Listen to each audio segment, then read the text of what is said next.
ashamed.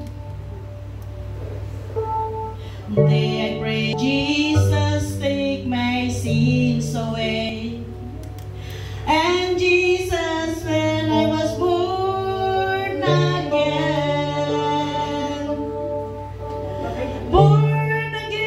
there's really been a change in me. Born again, just like Jesus said. Born again, and all because of Calvary. I'm glad, so glad that I've been born again.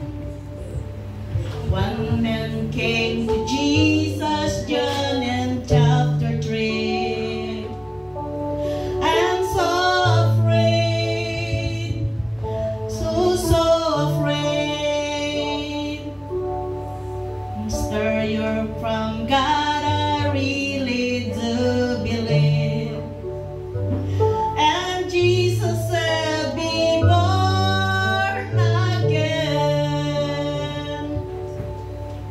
Born again, there's really been a change in me. Born again, just like Jesus said. Born again, and all because of Calvary.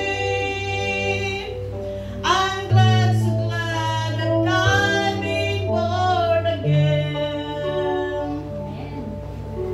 Born again, there's really been a change in me. Born again, just like Jesus. Born again, there's really so Calvary. I'm glad, so glad that I've been born again. I really thank God that God really tiniliw na ayatan kangalsat itibiyag ko.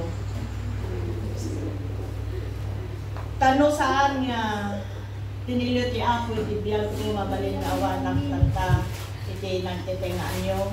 Isulit gapuna nga dakkel iti pagyamanak ken kuana. Ta saan na kami naibayan. Nanipod tinanggap ko iso na manubot ken manisalakan ang kararwa. Aging gana kadagitoy ay nakalsat. Nadagiti adu may nga panlobok iti biyag ko nga iso ko ma. Nga mangupay iti panagtuloy ko magserbikan ko na. Agyaman ak tanayanakak na nabalbaliway.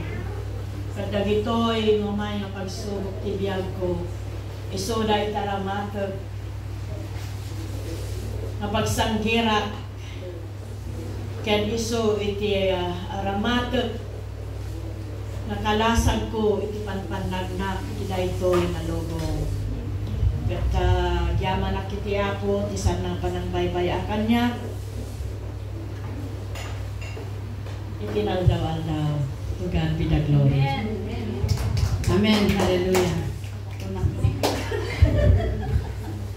Hallelujah. Praise the Lord.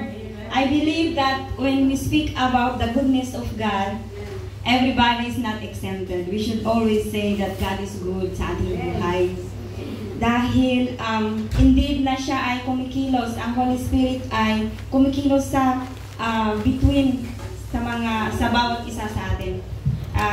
I will testify na yung last Sunday na prayers natin ay